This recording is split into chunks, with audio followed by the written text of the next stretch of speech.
రంగు ఏదో ఆయనకు అంటుతుంది, లేదు నిజంగానే ఆయన వెనక రాజకీయ పార్టీలు ఉండి ఆయన వెనకాల నడిపిస్తున్నాయా అనే ఒక విమర్శ కూడా వచ్చింది. ఇప్పుడే కాంతం గారు కూడా చెప్పారు, ఆయన ఏదో మల్లారెడ్డి గారి ఇంటి దగ్గరికి వెళ్ళారు, అక్కడ ఆయన కలుస్తున్నారు అని. అంటే బీఆర్ఎస్ పార్టీ వెనకుండి నడిపిస్తోందా? బీసీలకు అన్యాయం చేయాలి అనే ఆలోచన బీఆర్ఎస్ పార్టీదా?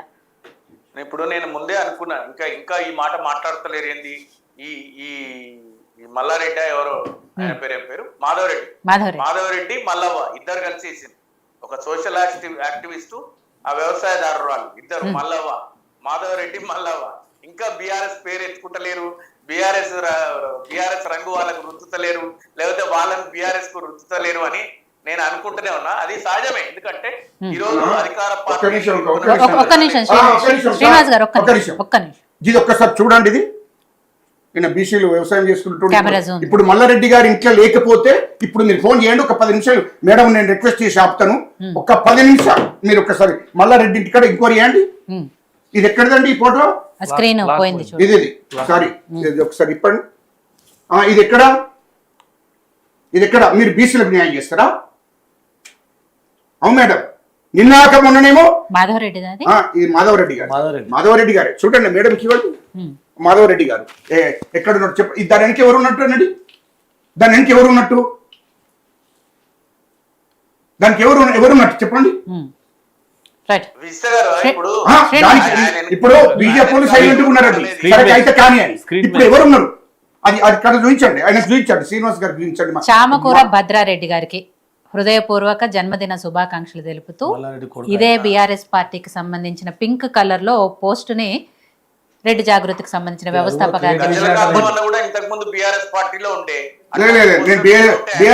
అదైనా చెప్పండి సరే,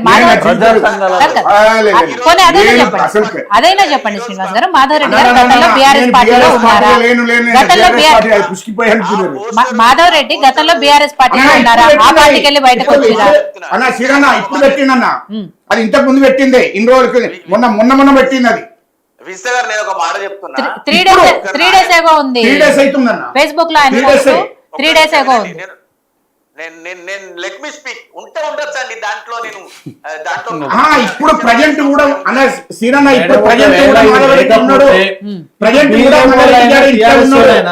కనీసము మరి జియో గురించి అబ్జెక్షన్ చేస్తున్నారని చెప్పి బయటకు రావచ్చు కదా, బీసీల మద్దతు తెలుపొచ్చు కదా. ఓకే చెప్పండి చెప్పండి. ఆయన ఎవరో ఒక సాధారణ కార్యకర్త పట్టుకొని ఆయన బీజేపీ, ఆయన బీఆర్ఎస్ పార్టీ వెనుకుండి నడిపిస్తుంది కాదు. అసలు ఈ కాంగ్రెస్ పార్టీ ప్రవేశపెట్టిన తీర్మానానికి సంపూర్ణ మద్దతు ఇచ్చింది ఎవరు?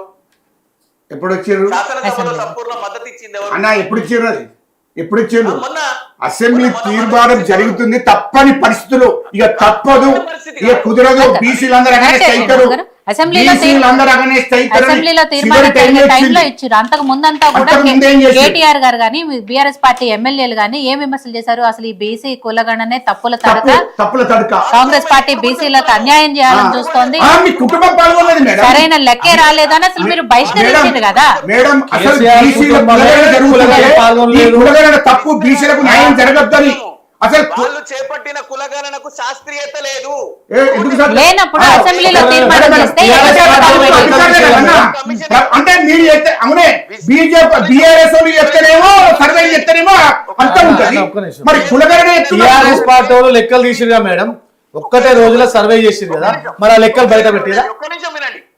చెప్పండి శ్రీనివాస్. బీసీ కమిషన్ ఏర్పాటు బీఆర్ఎస్ చెప్పిన తర్వాతనే జరిగింది. ఎక్కడ బీసీ కులగణన మరి 10 ఏళ్ల నుంచి ఏం చేసింది? మరి బీసీ కమిషన్ ఏం చేయలేదు. వీళ్ళు కూడా 90,000 మందిని స్టాఫ్ పెట్టుకున్నారు, 150 కోట్ల బడ్జెట్ రిలీజ్ చేసుకున్నారు, ఓ డెడికేషన్ కమిషన్ వేసిర్రు. ఈ ప్లానింగ్ కమిషన్ ని తీసుకొని ఎప్పుడు సర్వే చేసింది? 2018 కేసీఆర్ గారు సమగ్ర కుటుంబ సర్వే చేసిండు. లెక్కలేవి. అప్పుడు కుటుంబ సర్వేలు చేసినప్పుడు ప్రభుత్వం డబ్బే కదా, ప్రభుత్వ అధికారులే కదా, ప్రభుత్వానికి సంబంధించిన అధికారులే కదా దాన్ని సర్వే చేసింది, కుటుంబ సర్వేలు చేసింది. అదే విధంగా ప్రభుత్వం డబ్బే కదా రిలీజ్ చేసింది, ప్రభుత్వం డబ్బుతోనే కదా ఖర్చు పెట్టి సర్వే చేయించింది.